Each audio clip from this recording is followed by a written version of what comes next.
آداب، میں ہوں وسعت اللہ خان، میرے ساتھ ہیں زرار کھوڑو۔ اسرائیل 1982 سے لبنان کو ہڑپ کرنے کی کوشش کر رہا ہے، کیا اس بار اس کی یہ کوشش کامیاب ہو سکتی ہے یا نہیں؟ مگر لبنان جانے سے پہلے اپنے گھر کی خبر لینے میں کیا برائی ہے؟ اور ویسے بھی جو جون کا مہینہ ہے مونسون سے جڑا ہوا ہے، ہمارے بزرگ جو ہیں اسے عام اور مونسون کا مہینہ بتاتے ہیں، مگر ہمارے ہاں آج کے پاکستان میں اس مہینے میں عام آدمی کو موسلا دھار بارش سے زیادہ یہ انتظار رہتا ہے کہ اچھے وعدوں کے آسمان سے برسنے والے بجٹ کی شکل میں اگلے مالی سال میں کتنے کم یا زیادہ اولے پڑیں گے۔ آج ہم نے بجٹ اندازوں کی ننی منی جو سیریل ہمارے ذہن میں ہے اس میں بطور مہمان، بلکہ مہمان اول، سابق وزیر خزانہ اور عوام پاکستان پارٹی کے سیکریٹری جنرل مفتاح اسماعیل صاحب کو زحمت دی ہے۔ مفتاح صاحب، بہت شکریہ کہ آپ بہت دنوں کے بعد ہمارے پروگرام میں آج آئے ہیں۔ خبر گرم ہے کہ آئی ایم ایف نے اگلے وفاقی بجٹ میں جنرل سیلز ٹیکس کی شرح 18 سے 19% کرنے کی فرمائش کی ہے تاکہ 200 سے 300 ارب روپے کی اضافی رقم جمع کر کے ٹیکس وصولی کے خسارے کو کم کیا جا سکے۔ لیکن یہ بھی سنا ہے کہ حکومت کے جو بعض خزانہ اہلکار ہیں وہ جی ایس ٹی مزید بڑھانے کے چاہے وہ 1% ہی کیوں نہ ہو اس لیے خلاف ہیں کہ انہیں خوف ہے کہ افراط زر میں ظاہر ہے سیدھا اس سے اضافہ ہو سکتا ہے۔ مفتاح صاحب، ہم یہ جاننا چاہتے ہیں کہ جہاں عوام 18% برداشت کر رہے ہیں 19% بھی کر لیں گے؟ وسعت اللہ بھائی، یہ بات تو آپ کی درست ہے کہ جب 18 کر رہے ہیں وہ 19 بھی کر لیں گے، لیکن وہ اونٹ کا اوپر ایک جو لاسٹ اسٹرا ہوتا ہے اس کا تو خطرہ ہوتا ہے حکومت کو۔ دوسری بات یہ کہ ہمارے دوست مہتاب حیدر صاحب نے خبر دی تھی نیوز میں کہ یہ 1% بڑھانے کی بات ہے۔ میرا نہیں خیال ہے کہ یہ صرف آئی ایم ایف کی فرمائش ہے یا آئی ایم ایف کی فرمائش بھی ہے۔ میرا یہ خیال ہے کہ آئی ایم ایف، اور مجھے تھوڑا سا اس کے بارے میں اندازہ ہے کہ آئی ایم ایف جو ہے نا وہ آپ کو خسارے کی لمٹ بتاتا ہے کہ بھئی 7,000 ارب روپے کا خسارہ کرنا۔ اب اگر آپ نے 25,000 ارب خرچہ کرنا ہے تو آپ کو 18,000 ارب جمع کرنا پڑتا ہے۔ پھر جب جمع کرنا ہو تو وہاں ٹیکس لگا دیا، وہاں ٹیکس لگا دیا۔ میرا خیال ہے کہ جو ان کا اشارہ یہ ہے کہ یار آئی ایم ایف تو اتنا بتا دیتی ہے کہ آپ کا اتنا خسارہ ہے، آپ نے اس کو اتنا کم کرنا ہے۔ کم کرنے کے طریقے آپ کے ہاتھ میں ہیں، اور ہمارے کم کرنے کا طریقہ یہ نہیں کہ میں اپنی قمیض کا آستین آدھی کر لوں۔ پاگل ہو گئے ہو آپ؟ کیسی بہکی باتیں کر رہے ہیں آپ؟ قمیض پہنتے ہی کیوں ہیں؟ یہ ہوتا ہے آپ بنیان میں بھی کام نکال سکتے ہو یار۔ مین چیزیں تو کور ہو ہی جاتی ہیں نا، بنیان اور چڈے میں بھی کور ہو جاتی ہیں۔ آپ پتے بھی باندھ سکتے ہیں، آپ کچھ بھی کر سکتے ہیں، آپ کچھ بھی کر سکتے ہیں۔ اب پتوں کا مسئلہ یہ ہے کہ ویسے ہی ڈیفورسٹیشن بہت زیادہ ہو رہی ہے پاکستان میں، لیکن اگین ٹریڈیشنل میتھڈ جو ہمارا ہے، جو ہم پچھلے 2-3 سالوں سے ہی دیکھ رہے ہیں، اس سے پہلے بھی، کہ یار ٹیکس بڑھا دو، سیلری پہ ٹیکس بڑھا دو، جی ایس ٹی بڑھا دو۔ جی ایس ٹی کی جو خاصیت ہے نا وہ یہ ہے کہ آپ وسعت اللہ خان ہیں، آپ مہینے کے 50 لاکھ روپے کما لیتے ہیں، میں 50,000 روپے کماتا ہوں۔ ماچس پہ جی ایس ٹی ایکولی دینا پڑے گا۔ نہیں، وہی میں کہہ رہا ہوں نا کہ میں بھی اگر دودھ کا ڈبہ خریدوں میرے پہ بھی اتنی جی ایس ٹی ہے جتنے آپ پہ ہے۔ مفتاح صاحب، آپ نے بات شروع کی تھی۔ جی، گزارش یہ ہے کہ تو وہ ان کو یہ ڈر ہے کہ یہ کیمل دا لاسٹ ہے، لیکن جو میں کہہ رہا تھا کہ آئی ایم ایف ان سے نہیں کہتی کہ آپ بجٹ جو ہے وہ آپ اتنا ٹیکس لگائیں یا فلاں ٹیکس لگائیں۔ آئی ایم ایف ان سے خسارے کی لمٹ کی بات کرتی ہے، اور کیونکہ آپ اخراجات کم کرنے کے لیے تیار نہیں ہیں اور اخراجات بڑھاتے رہتے ہیں تو پھر آپ کو ٹیکس لگانا ہے۔ اب یہ جو بات زرار بھائی کہہ رہے تھے یہ بالکل درست ہے کہ 50 لاکھ روپے کمانے والا اور 50,000 کمانے والا دونوں جو ہیں وہ برابر ٹیکس دیتے ہیں، لیکن جو اس میں اصل ستم ظریفی کی بات وہ یہ ہے کہ جو 50 لاکھ روپے کماتا ہے وہ 20-30 لاکھ روپے بچا لیتا ہے، تو جب وہ بچا لیتا ہے تو اس کی اس آمدن پہ ٹیکس نہیں لگتا، لیکن جو 50,000 روپے یا لاکھ روپے بیچارہ کما رہا ہوتا ہے وہ تو اپنا پوری تنخواہ خرچ کر دیتا ہے، بلکہ 5-10 ہزار روپے ادھار لے کے خرچ کرتا ہے، تو اس کو اپنی پوری تنخواہ کے اوپر سیل ٹیکس دینا پڑتا ہے، تو وہ اس کا ڈسپروپورشنٹلی ایگریسو افیکٹ ہوتا ہے، اور غریب لوگ جو ہیں وہ اپنی تنخواہ کا یا اپنی آمدن کا زیادہ حصہ ٹیکس دے رہے ہوتے ہیں بنسبت صاحب ثروت لوگ۔ اچھا یہ سالانہ منصوبہ بندی کی رابطہ کمیٹی ہے، میں نے پہلی دفعہ یہ سنا ہے، بجٹ سے پہلے عموماً یہ تخمینے وغیرہ لگاتی ہے تاکہ ان پہ بحث کر کے ان کو حساب سے بجٹ بنایا جا سکے۔ اس رابطہ کمیٹی کا تخمینہ یہ ہے، احسن اقبال صاحب کی صدارت میں اس کا اجلاس ہوا، کہ اس برس قومی پیداوار میں 3.7% کی بڑھوتری ہوئی ہے، چنانچہ امکان ہے کہ اگلے مالی سال کے لیے 4% اضافے کا ٹارگٹ مقرر کیا جا سکتا ہے، جبکہ انفلیشن کے بارے میں اندازہ ہے ان لوگوں کا کہ وہ 8.2% کے آس پاس ہی رہے گا، اور ان کا خیال ہے کہ اب بھی وہ 6-6.5% کے آس پاس ٹہل رہا ہے۔ پھر اس بنیاد پہ وہ یہ بھی کہہ رہے ہیں کہ اگلے مالی سال میں ہو سکتا ہے کہ سروس سیکٹر، زراعت اور صنعت میں مجموعی طور پہ 2 ملین ملازمتیں پیدا کی جائیں، ان میں سے 1.1 ملین وہ کہہ رہے ہیں سروس سیکٹر میں پیدا ہو سکتی ہیں۔ اچھا، یہ جو تخمینے ہیں ظاہر ہے ہر سال لگائے جاتے ہیں، اور ہمیشہ اچھے ہی تخمینے لگانے چاہیے اور لگائے جاتے بھی ہیں، لیکن یہ جو آج کل جو اندرونی اور بیرونی حالات ہیں غیر معمولی قسم کے، اس تناظر میں یہ جو تخمینے ہیں کس قدر ریئلسٹک ہیں آپ کے خیال میں؟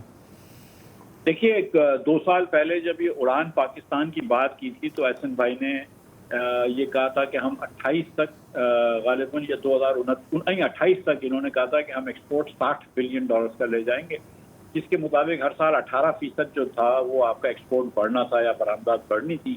اس سال جو ہے وہ اب تک میرے خیال سے 8 یا 9% برآمدات کم ہوئی ہیں۔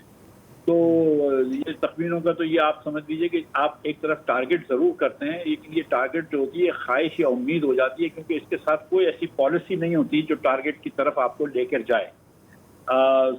یہ جو ابھی انہوں نے بات کی، اس میں اتنی سی بات کروں گا کہ آپ یہ دیکھیں کہ زراعت ہماری پچھلے سال جو ہے وہ 2.9% بڑھی ہے حالی اس مالی سال میں، اور صنعت ہم کہہ رہے ہیں کہ 4.1% بڑھی ہے، جبکہ حکومت کا حجم جو ہے انفلیشن ایڈجسٹڈ پاکستانی روپیز میں وہ 8.5% بڑھ گیا، یعنی کہ سب سے تیز جو چیز بڑھ رہی ہے وہ حکومت بڑھ رہی ہے، اور اس کی وجہ یہ ہے کہ آپ ریسورسز حکومت کی طرف ٹرانسفر کر رہے ہیں، لوگوں سے لے رہے ہیں، تو نہ فارمر کے پاس اتنا پیسہ ہے کہ وہ اچھی کھاد ڈال سکے، یا ڈی اے پی تو سوچ ہی نہیں سکتا ہے کہ وہ ڈال سکے تو اس سے کچھ اس کی پیداوار بڑھے، نہ صنعت کار جو ہے وہ پاکستان میں اب صنعت کاری کرنے کے لیے انٹرسٹڈ ہے۔ تو آپ حکومت کا شعبہ بڑھا رہے ہیں، اور اس کی وجہ سے میرے خیال سے جو ہے وہ لوگوں کی مشکلات اور بڑھ رہی ہیں، کیونکہ حکومت جو خدمات دینا چاہیے، جو سروسز دینا چاہیے، وہ نہیں دے پا رہی۔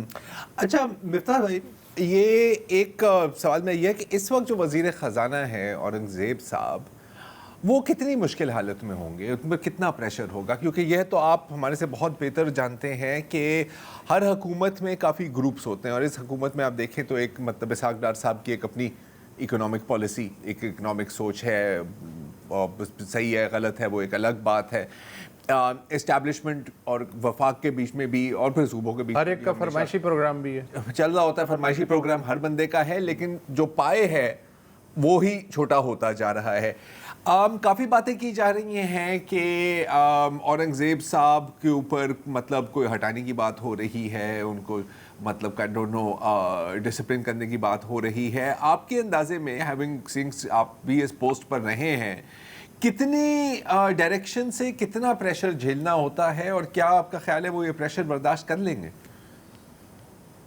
دیکھیے میں یہ سمجھتا ہوں کہ اورنگزیب صاحب جو ہیں وہ ابھی تک تو بڑا اچھا نیویگیٹ کر چکے ہیں، جہاں پہ ان کو پش بیک کرنی ہوتی ہے وہ پش بیک کر رہے ہیں، جہاں پہ ان کو ریلینٹ کرنا ہوتا ہے وہ ریلینٹ کر رہے ہیں۔ ڈار صاحب کو ڈپٹی پرائم منسٹر بنایا ہوا ہے، ایک اچھی نوکری دی ہوئی ہے، فورن پالیسی میں سکسیسز بھی بہت ہیں، تو لوگ یہ سمجھیں گے کہ یار ڈار صاحب کو ایک اپنا پورٹ فولیو تو دیا ہوا ہے تو کافی ہے، لیکن بہرحال ڈار صاحب کے ساتھ جو ایک صاحب ہوتے ہیں طارق باجوہ صاحب، بہت قابل آدمی ہیں، وہ کافی کام کر رہے ہیں اس میں، بجٹ بنانے کے اندر ڈار صاحب بھی انوالوڈ ہیں۔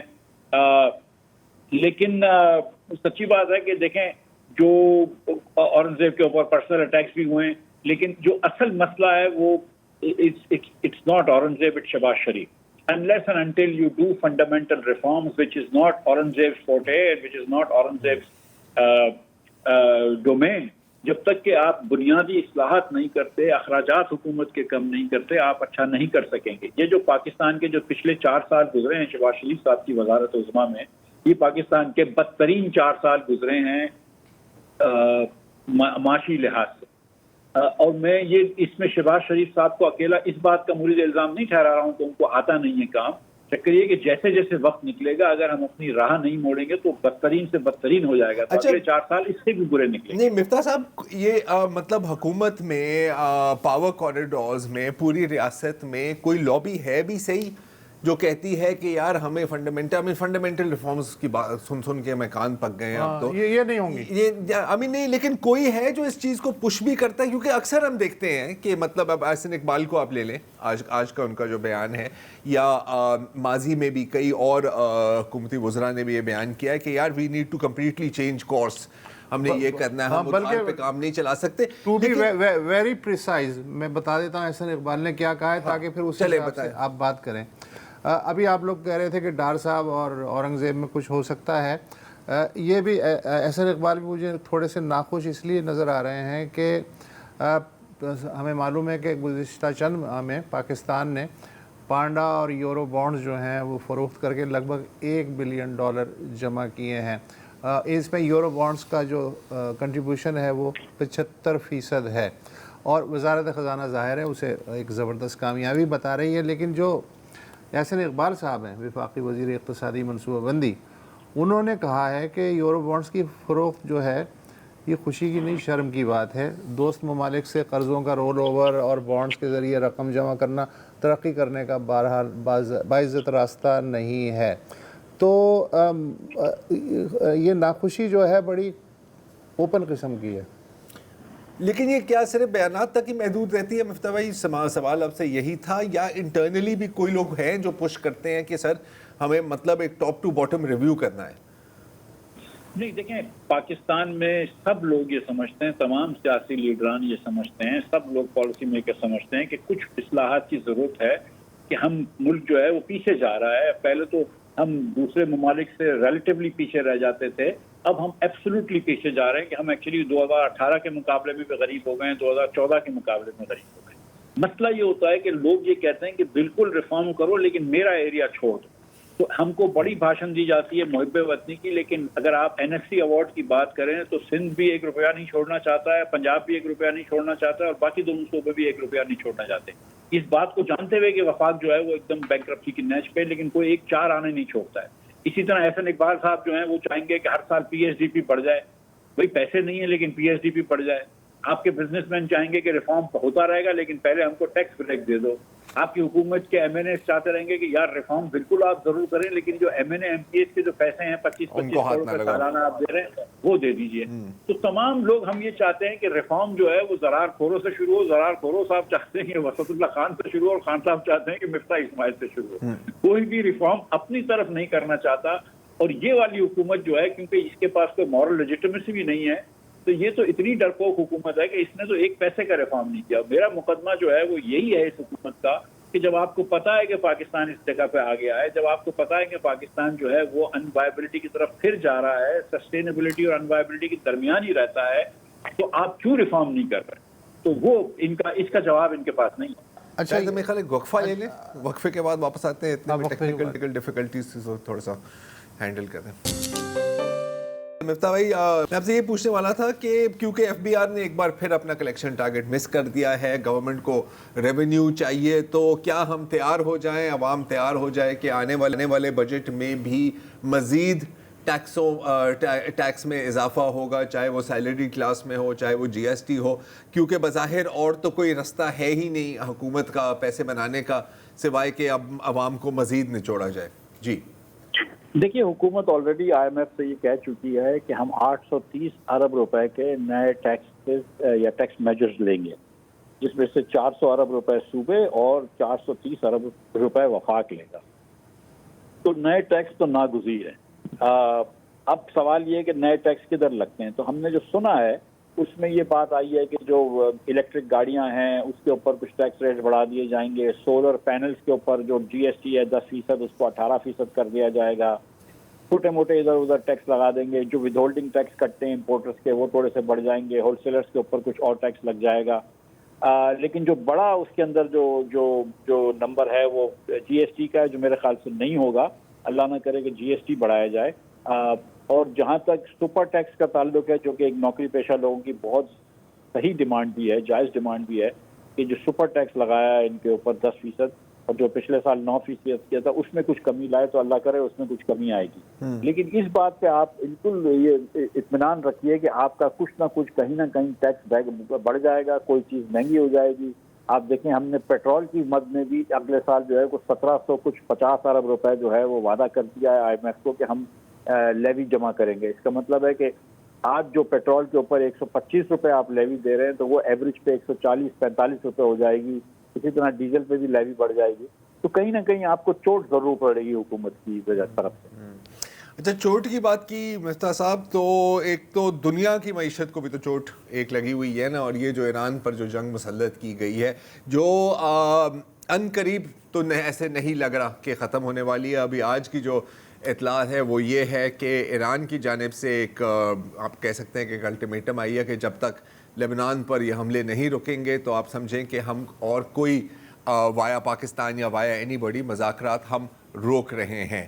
اب ظاہر ہے کہ پاکستان کی معیشت پہلے ہی ایک طرح سے آئی سی یو میں تھی. اس کے بعد جو یہاں پر ہو رہا ہے, حالانکہ ہم تھوڑی سی ہماری بچت ہوئی ہے, لیکن تھنگز آر گیٹنگ ورس. اگر فرض کریں کہ یہ 2 اور مہینے یا اگست تک یہی سچویشن چلتی ہے کہ نہ جنگ ہے اور نہ امن ہے, اب نہ ہرمز ابھی بھی بند ہے, کبھی کھلا ہے, امریکن ناکہ بندی جاری ہے, کیا آپ کو لگ رہا ہے کہ پاکستان پر کس قسم کا امپیکٹ آنے والا ہے؟ دیکھیے, پچھلے 2 مہینے سے ہمارے یہاں مہنگائی بڑھ رہی ہے. پچھلے مہینے 11% منتھ ایئر آن ایئر مہنگائی تھی. اس مہینے 11.6% مہنگائی ہو چکی ہے. شرح سود پچھلے مہینے 1% بڑھا دیا تھا اسٹیٹ بینک نے, غالباً اگلے مہینے بھی, یا اسی مہینے 1% بڑھایا تھا, غالباً اگلے مہینے بھی 1% شرح سود بھی بڑھا دیں گے. تو آپ یہ سمجھیں کہ یہاں پہ مہنگائی بھی بڑھ جائے گی اور انڈسٹریل ایکٹیویٹی کم ہو جائے گی تو روزگار بھی کم ہو جائے گا. تو پاکستانی بالکل مشکل میں آئیں گے. اور ظاہر ہے کہ پیٹرول اور ڈیزل وغیرہ کی قیمت میں بہت اضافہ ہوا ہے, اور پھر اس کے اوپر ہماری حکومت نے یہ کرائسس سے فائدہ اٹھاتے ہوئے 40 روپے پیٹرول پہ مزید ٹیکس بڑھا دیا. تو ہمارے یہاں پھر تو کچھ زیادہ ہی لوگوں کو تکلیف ہے. اب دیکھنا یہ ہے کہ کہاں تک مہنگائی جاتی ہے. اب 11.5% تو ہو گئی ہے, لیکن غریب لوگوں کے لیے اور متوسط طبقے کے لیے, پاکستانیوں کے لیے میرے خیال سے اگلے 4-6 مہینے مزید مشکلات کے ہوں گے. لیکن دوسری طرف یہ ہے کہ اب اتنی مشکلیں پڑ چکی ہیں کہ اب عادت بھی ہو چکی ہے. اچھا, ہوگی کہ آسان ہو گئی. یہ آپ نے بات کی لیویز وغیرہ کی, 28 فروری کے بعد سے اب تک آج کی تاریخ تک انڈیا نے 2 بار اضافہ کیا ہے پیٹرولیم پروڈکٹس کی قیمتوں میں. پیٹرول کی قیمت میں ایک دفعہ 3 روپے فی لیٹر اضافہ ہوا, اور اگلی بار جو ہے تقریباً 3.5 روپے لیٹر اضافہ ہوا ہے, گویا 6.5 روپے لیٹر اضافہ ہوا ہے. ہمارے ہاں جنگ سے پہلے تقریباً 250 روپے تھا لیٹر, اور آج آپ دیکھ لیں کہ کہاں پہ پہنچا ہوا ہے. اگرچہ کہ وہ 100 روپے بڑھاتے ہیں اور اس میں سے کہتے ہیں جا تو بھی کیا یاد کرے گا کس سخی سے واسطہ پڑا ہے, لے 15 روپے کم کر دیے ایک جمعے کو, اور اگلے جمعے کو پھر 7 روپے. تو یہ میرے کئی دوست سوال کرتے ہیں کہ یہ کیا چکر ہے کہ وہاں 6 روپے بڑھے ہیں پچھلے 2.5 مہینے میں, اور یہاں تقریباً 40% اضافہ ہو گیا ہے. یہ کیا سائنس کیا ہے یہ؟ جی دیکھیں, جس دن 28 فروری کو جب سے یہ جنگ کا اثر شروع ہوا, تو جس دن یہ شروع ہوا اس دن پاکستان میں ڈیزل کے اوپر 76 روپے اور پیٹرول کے اوپر 84 روپے لوی. ٹھیک ہے, 7 مارچ کو آپ نے, جبکہ 1 مارچ کو جو آپ نے پرائس سیٹ کری وہ 15 مارچ تک کی تھی, کمپنیوں کے پاس 28 دن کی انوینٹری پڑی تھی جس میں وہ جنوری میں بھی خرید چکے تھے مال, مگر آپ نے 7 مارچ کو پرائس بڑھا دی. کیوں؟ آپ کو ڈر تھا کہ شارٹیج ہو جائے گا, جس کی کوئی جسٹیفیکیشن نہیں تھی. اور مجھ جیسے لوگ بول رہے تھے کہ اگر آپ کو شارٹیج کا ڈر ہے تو 1 ہفتے کے لیے ٹیکس بڑھا لو اور حکومت کو پیسے مل جائیں گے. لیکن آپ نے وہ کمپنیوں کو گفٹ دے دیا 55 روپے بڑھا کے. پھر اس کے بعد پورا مہینہ آپ ڈیزل مہنگی جو ڈیزل کی پرائس تھی وہ آپ نے امپورٹڈ پرائس پہ رکھی, جبکہ 70% ڈیزل جو ہے وہ پاکستان میں بنتا تھا، تو آپ نے 100-150 روپیہ ڈیزل پہ ایکسٹرا دیا. اب جیسے لوگ پھر اس کے اوپر چلاتے رہے، لیکن وہ ہم سے ہماری بات 1-1.5 مہینے بعد ان کو سمجھ آئی. حکومت نے یہ کیا ہے کہ حکومت نے جو کہ 84 روپے کی ٹیکس تھا پیٹرول کے اوپر، وہ آج 122 روپے ٹیکس ہے پیٹرول کے اوپر لیوی. اس کے علاوہ 25 روپے اور ٹیکس ہے کسٹم ڈیوٹی کا، اور تھوڑی سی اور بھی یہ چیزیں ہیں. تو آپ آج جو ہے پیٹرول کے اوپر 150 روپیہ ٹیکس دے رہے ہیں، جبکہ آپ 28 فروری کو جو تھا وہ پیٹرول کے اوپر 100 روپے سے دے رہے تھے. تو 50 روپے تو آپ کا ٹیکس بڑھا دیا. اسی طرح ڈیزل کے اوپر جو تھا وہ 74 روپے ٹیکس تھا اور کوئی 20 روپے ڈیوٹی تھی، آج 35 روپے ڈیوٹی ہے، لیکن انہوں نے لیوی بہرحال کم کر دی ہے اور 49 روپے کر دی ہے. تو حکومت نے اس کرائسس سے فائدہ اٹھا کے اپنی تجوری بڑھنے کے لیے پیٹرول کے اوپر جو ہے وہ ٹیکس 84 سے لے کر لائک آئی سیڈ کہ 122 روپے کر دیا ہے. بنگلہ دیش نے ایک بڑا بیلنس کام کیا ہے کہ انہوں نے اپنی ریفائنریز کے پروفٹ بھی کم کیے، حکومت نے کچھ اپنی طرف سے پیسے دیے، کچھ ٹیکس ریونیوز کی طرف سے کم دیے، اور کچھ جو ہے وہ کنزیومر پہ پاس آن کیا ہے، تو 15% کیا ہے. ہم نے جو ہے وہ سارے کے سارا کنزیومر کے اوپر پاس آن کر دیا ہے. لیکن شہباز شریف صاحب کی نیک تمنا ہے آپ کے ساتھ. ہاں لیکن انڈیا کے پاس کیا گیدڑ سنگھی ہے، وہ بھی آئل اپنا امپورٹ ہی کرتا ہے نا. انڈیا کے پاس $600 بلین ہے سر. جب $600 بلین ہوتے ہیں تو بہت ساری گیدڑ سنگھیاں ہو سکتی ہیں. جب آپ کے پاس $600 بلین ریزرو میں ہوتے ہیں تو آپ کچھ عرصے تک افورڈ کر سکتے ہیں یہ نقصان برداشت کرنا ہے، یہ فورن کرنسی کا ڈپلیشن ہونا. یہاں پہ بھی آپ اس کی ایک آرگیومنٹ یہ کر سکتے تھے مثال کے طور پہ کہ جب آپ اگر 100-150 ارب روپیہ سبسڈی دے دیتے تو آپ کی مہنگائی نہیں بڑھتی، اور مہنگائی نہیں بڑھتی تو شرح سود نہیں بڑھانا پڑا. اب جب حکومت نے 1% شرح سود بڑھایا ہے تو آپ کے ویسے ہی 500 ارب روپے کے سود میں نقصان ہو گیا. تو اس سے تو بہتر تھا کہ شاید سبسڈی دے دیتے.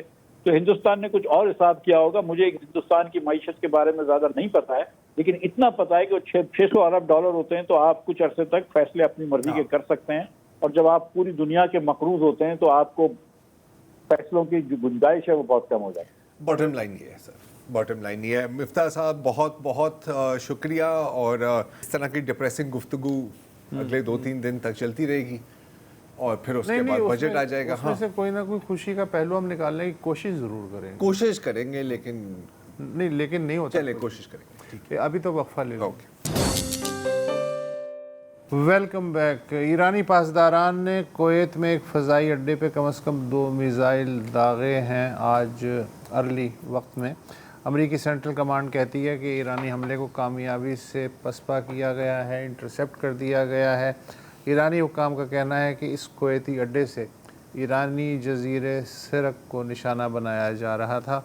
متعدد عرب ممالک نے مذمت کی ہے ایران کی اس جارحیت کی، اور مذمت ابھی جاری ہے. یہ تو ایک سمپل خبر ہے، یہ کچھ نہیں ہے، نیو نارمل ہے. اصل چیز کچھ اور ہے. وہ یہ ہے کہ ہمارے جو وزیر خارجہ ہیں اسحاق ڈار، ان کی عباس عراقچی صاحب سے آج ٹیلی فونک رابطہ ہوا، اور اس کا بیک گراؤنڈ یہ ہے کہ ایرانی خبر رساں ایجنسی ہے تسنیم، جو کہ پاسداران کے قریب سمجھی جاتی ہے.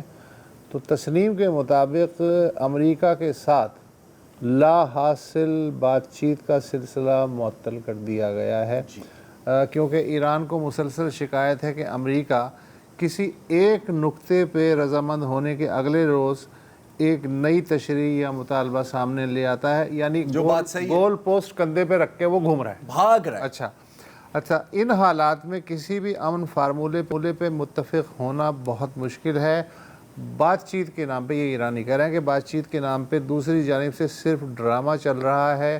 بیانات اور نیت کے تضاد ہر نئے دن کے ساتھ بڑھتا جا رہا ہے. تو اب کہاں میچ کہاں کھیلیں؟ ایسا ہی ہے نا. آپ دیکھیں پچھلے مطلب جب سے یہ جنگ بندی کا اعلان ہوا یا اس سے پہلے بھی ایک بات ہوتی ہے کہ جی ہاں بالکل بس اب نہ ان قریب MOU سائن ہونے والا ہے یا اگریمنٹ سائن ہونے والی ہے، لوگ پہنچ بھی جاتے ہیں. پھر کیا ہوتا ہے، پھر ٹرمپ کا کوئی ایسا ایک بیان آتا ہے جس سے پھر ایران کو بھی اپنی پوزیشن ہارڈن کرنی پڑتی ہے.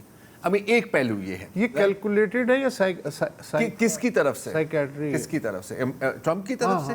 میرا خیال ہے کہ اب یہ نفسیاتی ہے. میرا خیال یہ بھی ہے کہ ایک تو ٹرمپ کافی کان کے کچے ہیں، دوسرا کہ وہ اس وقت فیصلہ لینا نہیں چاہ رہے، یا ادھر یا ادھر، کیونکہ دونوں سائڈوں سے پھنس رہے ہیں.